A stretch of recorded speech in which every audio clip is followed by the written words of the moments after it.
Pia? Mayayain yan. Pagkabihira sa bahay, nasa taas lang yan.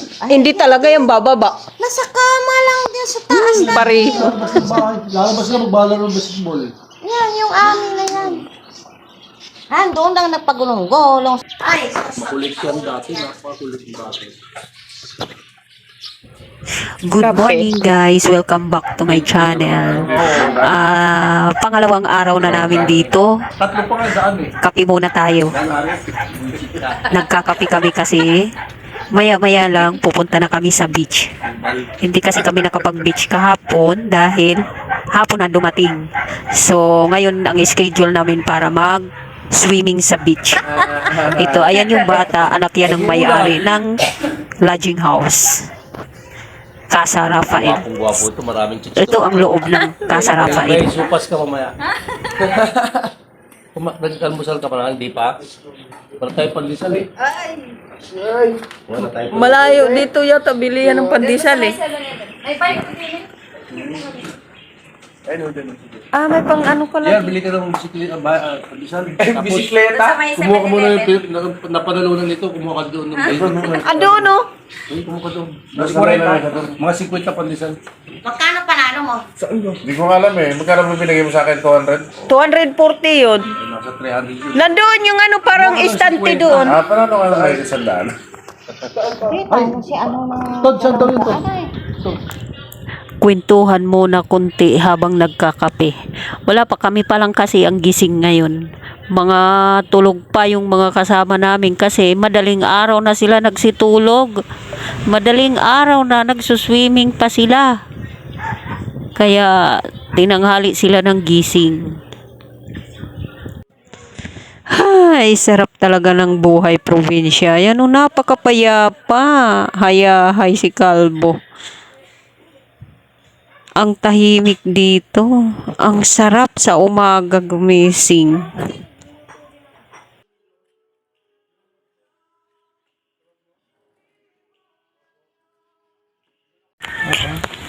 Sa arawan dapat siya daw.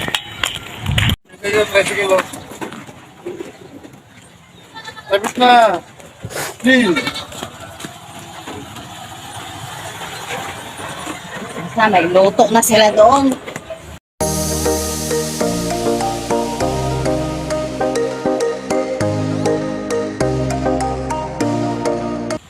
Hindi ko makita. Yeah, dagat na.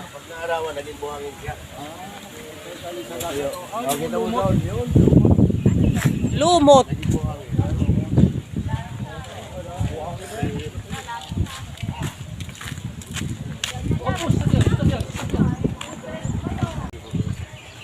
Ako lang naman hindi.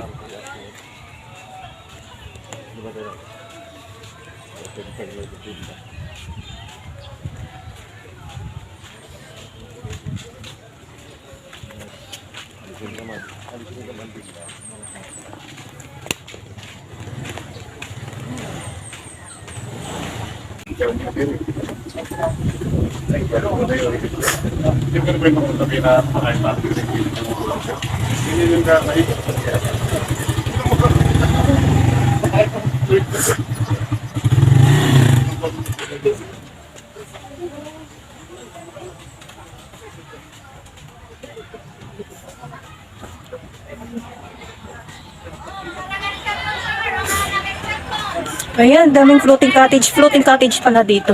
No entrance fee. Yun dami. Kabili na kitang ganito. Oo, dami. Nandiyan mata mo.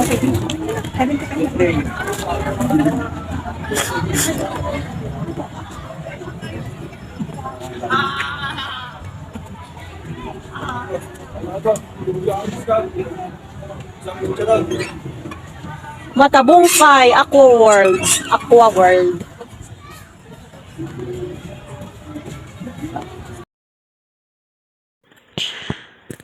Ay, matabungkay na ulit. After 18 years, ngayon lang ulit kami nakabalik dito sa Matabungkay Beach. Nag-swimming kami dito, ano pa lang, 1-year-old pa lang yung anak namin. Ngayon 18 years old na siya. Ngayon lang ulit nakabalik.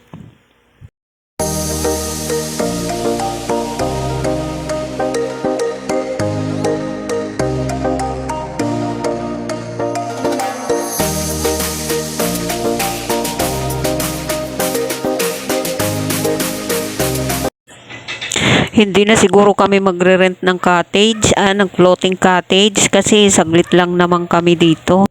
Ang mahal, 150 per head. Ang dami namin, idilibo din yan.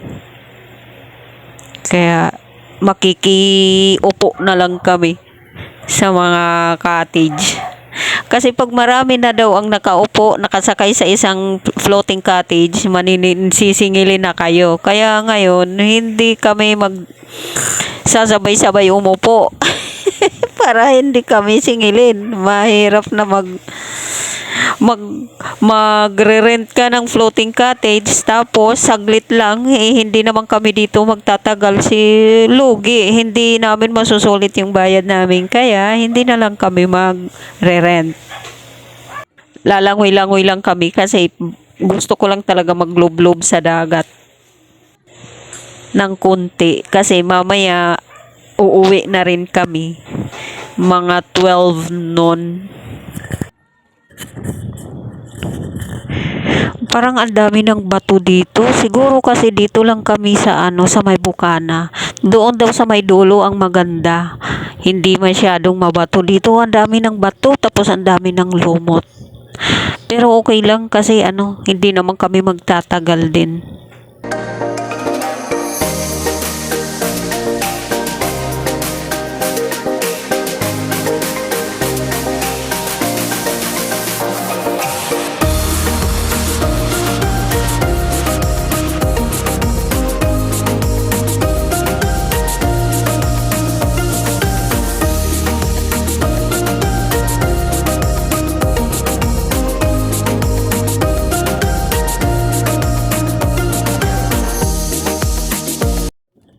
At meron dito nagtitinda ng Shell. Maganda daw to sa pampababa daw to ng high blood. Ng BP, pampababa ng BP, pampababa ng blood sugar. Ewan ko kung totoo siguro. Pero gusto ko tikman kung ano ang lasa. Ano daw, ang tawag daw nito ay maritangtang Shell. Gusto ko siya tikman. Pero masarap siya. Masarap ang lasa niya. Medyo malansa nga lang kasi syempre Shell yan, tapos ilaw. 20 pesos ang presyo ng bawat isang Shell. Tapos free na ang suka. Sausawan.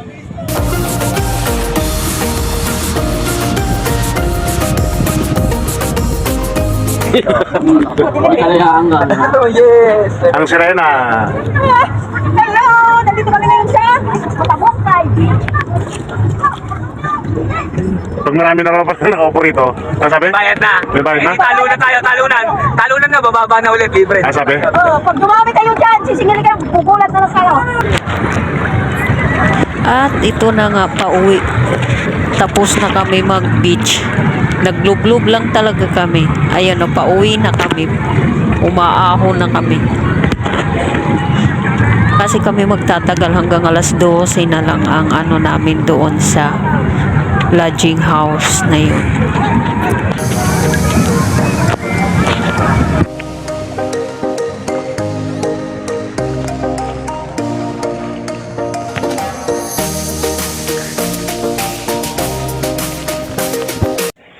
At ito na, on the way na kami, pauwi na kami ng Cavite.